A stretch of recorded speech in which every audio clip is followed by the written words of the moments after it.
Ranieri é deputado pela Paraíba, deputado estadual, Sérgio de Pernambuco e Edson de Santa Catarina são deputados estaduais representando a UNALE, a União Nacional dos Legislativos Estaduais. Obrigado pela presença de vocês. Esse que foi lavar as mãos, vamos convidar o deputado Leonardo Gadelha. Quando o Marcelo chegar, eu chamo ele, tá mesmo? Porque ele se inscreveu antes. Senhor presidente, eu quero inicialmente apenas consignar o interesse da UNALE de participar de uma das próximas audiências públicas que esse grupo vier a promover. Senhor presidente, eu quero crer que a oitiva atenta dos 4 expositores, dos 2 parlamentares que me antecederam, nos permitem fazer o primeiro decreto, de que nós não podemos mais tratar com maniqueísmo a questão da reforma política. Ela não contrapõe bons e maus. Existem conceitos muito sérios levantados pelas 4 instituições que fizeram uso da palavra e que são frontalmente contrários uns aos outros. O que mostra são entidades sérias, parlamentares igualmente sérios, bem referenciados pela população brasileira, o que comprova que esse debate sobre a reforma política não pode e nunca vai contrapor bons e maus.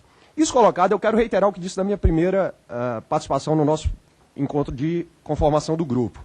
Nós precisamos de uma bússola. Ao meu ver, essa bússola reside no fato de que nós precisamos mitigar, se não eliminar, o impacto do dinheiro no resultado das eleições. Esse, para mim, é o norte da reforma política. Se nós conseguirmos eliminar, ou pelo menos mitigar, nós teremos feito muito pelo processo democrático no Brasil. E acho que o parâmetro para avaliarmos se fomos bem-sucedidos ou não é justamente o que foi dito por alguns dos expositores. Nós temos nos parlamentos uma representação que corresponda mais fidedignamente à demografia brasileira. Ou seja, que nós temos mais mulheres no parlamento, que nós temos mais negros no parlamento, que nós temos mais jovens no parlamento. Se nós conseguirmos fazer com que isso aconteça, certamente a reforma política que nós promovermos terá sido bem-sucedida. Colocado essa bússola e colocado esse parâmetro que eu acho que serve para mensurar o resultado do que nós vamos fazer, eu acho que a partir do que já foi colocado hoje, a gente já pode fazer algumas discussões pontuais. A primeira que eu quero fazer, talvez para mim a mais importante, a mais cara, diz respeito ao sistema proporcional. Eu acho que a gente precisa, para debater o sistema proporcional, ir à gênese do seu surgimento. Por que alguém propôs o sistema proporcional? Para que as minorias tivessem acesso aos parlamentos. Essa é a questão preponderante, a questão primordial. Todos têm que estar representados no parlamento. Todos os segmentos da sociedade têm que ter pelo menos um assento no parlamento. É claro que o modelo foi desvirtuado no Brasil, está muito patente, está muito evidente, está claro. Foram criados partidos de aluguel, que servem única e exclusivamente para engrossar tempo de televisão no período de campanha, e a gente tem que criar mecanismos que permitam a eliminação desses partidos. Se há uma cláusula de barreira ostensiva, ou se nós vamos fazer isso paulatinamente, é uma discussão para promovermos aqui. Mas é necessário que a gente reduza um pouco o espectro político. Nós não precisamos de 40 agremiações, talvez com 10 agremiações, todos os matizes ideológicos estejam representados, desde a extrema-esquerda até o polo mais conservador da sociedade, e eles precisam estar representados, porque na sociedade a gente tem conservador e a gente tem liberal, a gente tem progressista e a gente tem anarquista. Então a gente precisa que todos os segmentos estejam representados nos parlamentos. Portanto, eu reitero a necessidade de nós mantermos o sistema proporcional, de o aprimorarmos. É verdade que nós precisamos aprimorá-lo. É uma possibilidade, talvez, a criação da federação de partidos, é uma ideia que sempre me agradou, de que se obrigue os partidos que se coliguem a conviverem juntos durante toda a legislatura. Se eles puderam trabalhar juntos, a cooptação dos votos, eles podem e devem trabalhar juntos a defesa das suas ideias ao longo de toda uma legislatura. E eu acho que isso eliminaria um pouco o caráter rentista de alguns desses partidos que foram criados única e exclusivamente com esse objetivo. Outra questão importante é essa do suplente. Eu acho que a eliminação da figura do suplente pode até ser interessante, mas eu quero chamar a atenção para uma discussão que nunca é feita. Conceitualmente, qual é a diferença entre um suplente de senador e um vice-prefeito ou um vice-governador?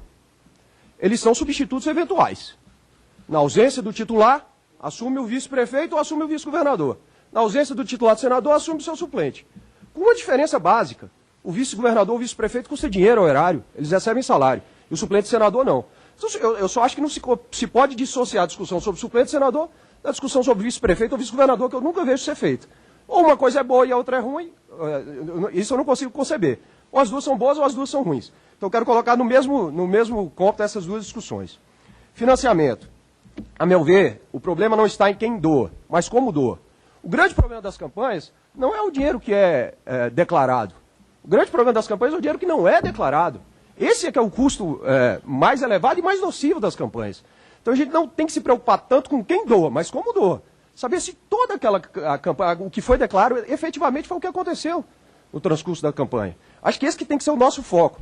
Se pessoa jurídica, pessoa física, acho que é uma discussão que cabe, é oportuna, mas não acho que seja o cerne da questão.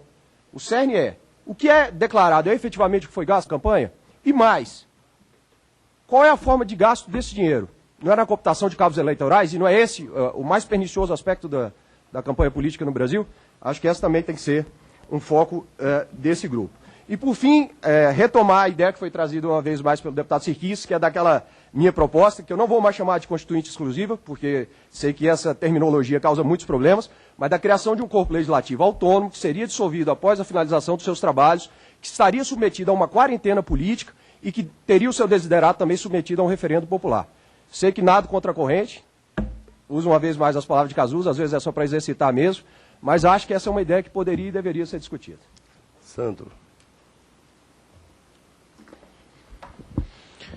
Obrigado, presidente. Bom dia a todos. Quero cumprimentar aqui a mesa, respeitar o posicionamento apresentado. Esse é o parlamento, onde todos estão contribuindo para mudanças que o Brasil exige. E exige aqui, como exige também nos órgãos, nos sindicatos, enfim, existem erros também em eleições sindicais, fraudes, né?